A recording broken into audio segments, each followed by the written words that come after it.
விழுப்புரம் மாவட்டம் திருவெண்ணைநல்லூர் அருகே 50 ஆண்டுகளுக்கு முன்பு கட்டப்பட்ட 2 மேம்பாலங்கள் மிகவும் வலுவிழந்து எந்த நேரத்திலும் இடிந்து விழும் நிலையில் உள்ளன. சிதலமடைந்த இந்த 2 மேம்பாலங்களை இடித்துவிட்டு புதிய பாலங்களை கட்டித்தர வேண்டும் என்று இந்த பகுதி மக்கள் கோரிக்கை விடுத்துள்ளனர்.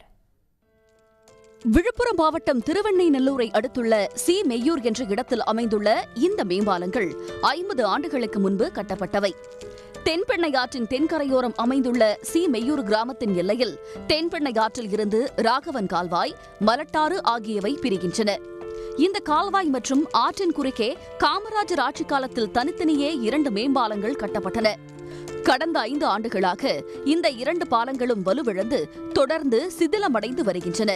இவற்றின் அஸ்திவார தூண்கள் ஆட்டம் கண்டுள்ளதோடு பாலத்தின் சிமெண்ட் மேற்கூரைகள் பெயர்ந்து விழுந்து எலும்புக்கூடுகளை போன்று கான்கிரீட் கம்பிகள் வெளியே தெரிகின்றன. இப்ப பாலம் ரொம்ப கிராச்சஸ் ஆயிருக்குது.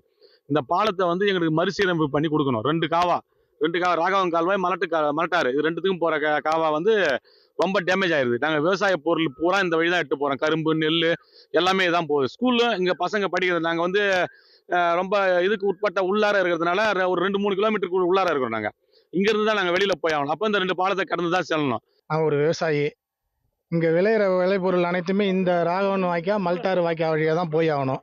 கிட்டத்தட்ட 500 ஏக்கர் கரும்பு நடவு பண்ணியிருக்காங்க. இந்த கரும்பு லோடு சுமைகள் எல்லாமே இந்த வழியா தான் போய் ஆகணும். அதில் பள்ளி ஸ்கூல் பஸ் ஒரு 10 வண்டிக்கு மேலே உள்ளே வந்துட்டு இருக்கு. ரொம்ப டேமேஜாக இருக்கு. கீழே பார்த்தீங்கன்னா பூரா கம்பி தெரியுது. இதை சீக்கிரமாக உடைச்சிட்டு புது பாலத்துக்கு ஏற்பாடு பண்ணி தமிழக அரசு விரைந்து செயல்படுத்த வேண்டும் என்று கேட்டுக்கொள்கிறேன். இந்த மேம்பாலங்கள் வழியாக நாள்தோறும் லாரிகள், கார்கள், வேன்கள் மற்றும் இருசக்கர வாகனங்கள் சென்று வருகின்றன. காலையிலும் மாலையிலும் இந்த பாலங்கள் வழியாக பள்ளிக்கூடங்களுக்கு 100க்கும் மேற்பட்ட மாணவர்கள் சென்று வருகின்றனர். எந்த நேரத்திலும் இவ்விரு பாலங்களும் இடிந்து விழுந்து அசம்பாவிதம் ஏற்படலாம் என்பதால் இவற்றை உடனே இடித்து அகற்றிவிட்டு புதிய பாலங்களை கட்டித்தர வேண்டும் என்று தமிழ்நாடு அரசுக்கு சி மெய்யூர், ஆற்காடு, வீரமடை, வீர சோழபுரம் பொதுமக்கள் கோரிக்கை விடுத்திருக்கிறார்கள். சன் செய்திகளுக்காக திருக்கோவலூர் செய்தியாளர் கே. அம்பேத்கர். உடனுக்குடன் செய்திகளை தெரிந்து கொள்ள சன் நியூஸ் பெல் ஐகானை கிளிக் பண்ணுங்க.